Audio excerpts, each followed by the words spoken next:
What's up, guys? It's Team DKF. It's our new segment. Some pro tips for BKs. If you guys don't know what that means, it's pro tips for bad kids. Bad kids. Yeah, basically, we're going to be talking about competitive versus casual decks. Basically, kids crying about net decking. And we're going to explain why this card, Dark Paladin, is inferior to Heraclinos. They have basically the same effect. Ditch a card and negate something.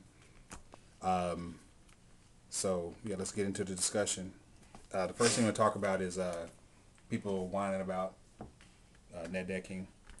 And, we ask, why would you want to limit your options? Mm-hmm. Yep. Like, everyone has their own play style. You might not like a card in their deck. You have to change it up the way you like.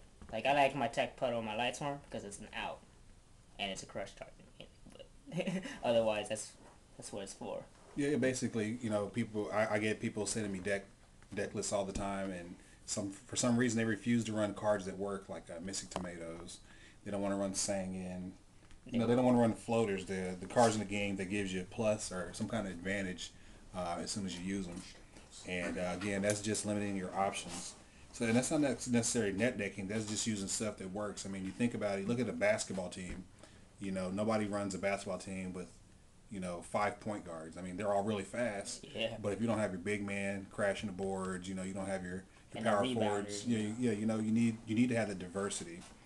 And that's the reason why you look at any sports team and they all have the same body types of players. They have the big man. Every team has the big man. Every team has the power forward. Every team has the guards. And you can kind of apply that to this game that we all love to play.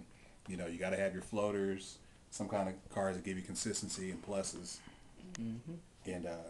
And so, yeah, basically another thing we talk about net decking is difference between good players and bad players when they net deck. Yeah, you might have the same exact deck, but the player with the more experience, who knows how to slow roll cards, and you fall right into their trap. Prime example. Making them waste their card advantage. Student versus the teacher. Yeah, student versus teacher. Daniel, you remember that, right? You might have sacked yesterday or the day before we recorded that game. He was champ at regionals, but then you came back to the teacher, and guess what happened? Roar. Yeah, something. We run the same deck. Difference. Threatening roar. Crush card. Was it a factor? No comment. Not a factor. No comment. I didn't draw it. Not a factor. Again. It was just luck sacking. Who could better luck sack? Better? Exactly. Thank you. But Asian powers. Thank you. Not just that. It's just Mexican. Not so loud. But basically, that's another one of those factors. It just comes down to experience, the skill. As in Danny's situation, as he gets more and more higher competition plays, then his plays will become crisper. He'll be able to make a lot of those same reads, a lot of those same moves. Yeah, this regions was the first step for me. This is the first step. I've already proved myself in the Tulsa jump, yeah. 2008. I proved myself. I don't have to do anything else. Place?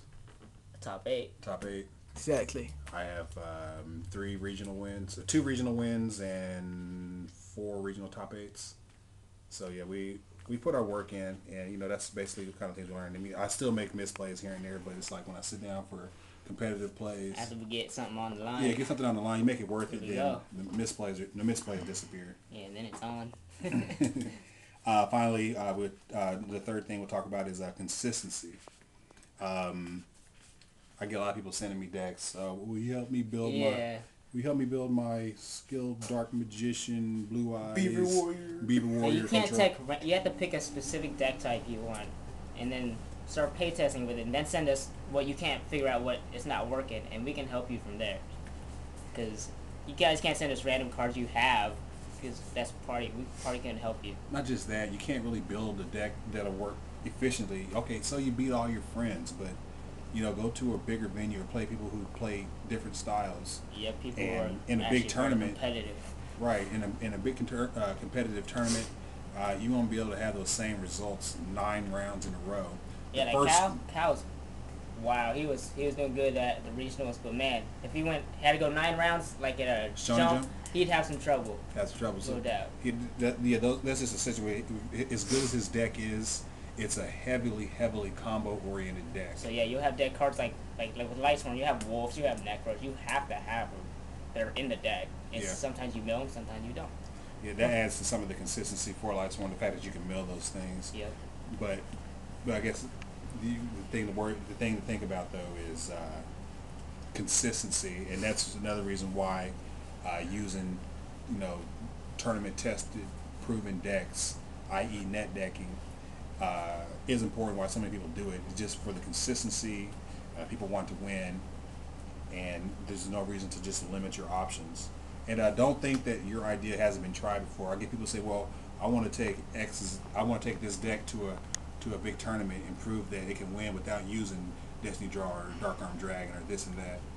Well, you're not the first person who thinks that, and time again, you fail. Occasionally, you might work. You might like sack and do it real hard. You might go Some 5. people have their days. You might go EXO for the first 4 or 5 rounds, but then The later rounds when you're getting people who share undefeated records, and they're running the top decks, they're gonna annihilate you. If not with their main deck, their side deck, because those are the better players running the more consistent decks. When the good players go to side deck, it's harder to beat them.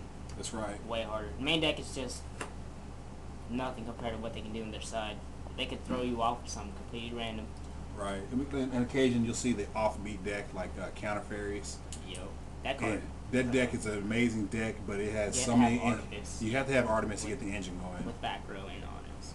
And without it, that deck falls apart. And that's the reason why you'll see one occasionally top a big event because of the consistency problem. But if you can draw godly with it every time, then it's gonna.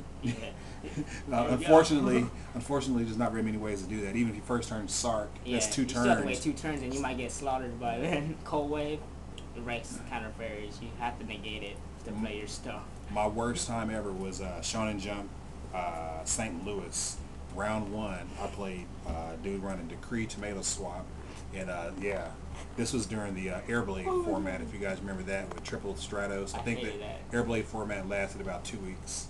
Yeah, that stuff got limited. He went first. He beat me, and he beat somebody else. He was 2-0, and then he played a bunch of Airblade decks, and he got wrecked because it's it's a really neat concept, but it's just too inconsistent. I mean, you're relying on your battle searchers. What happens if you're playing a deck that destroys monsters before they even go into with like effects. Yeah, with effects. So that's just things you want to worry about.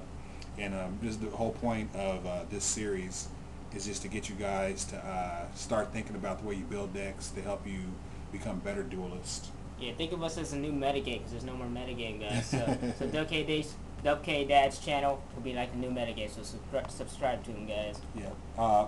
Give her shouts out. You want to get some shout outs? Pause Joker, you want to give some shout out to Yu-Gi-Oh! Duel channel and Waffles? And those are our shout outs. Go check them out, subscribe to them. They're cool people. Go hit them up. Hit them up. Alright, guys. Again, Dark Paladin, bad. It's a cool card. Nice artwork, but bad. So are all the other cards that require so much investment to get it out, only for it to get bottomless or booked or Geyserist or JD'd. This card type right there. You run Glad Beast. Infinitely better if you're running Glad Beast. And that's pretty much all. You got support for Glad Beast, like Cherry. What do you got for this? Solemn. Okay, you died from Dark Strike.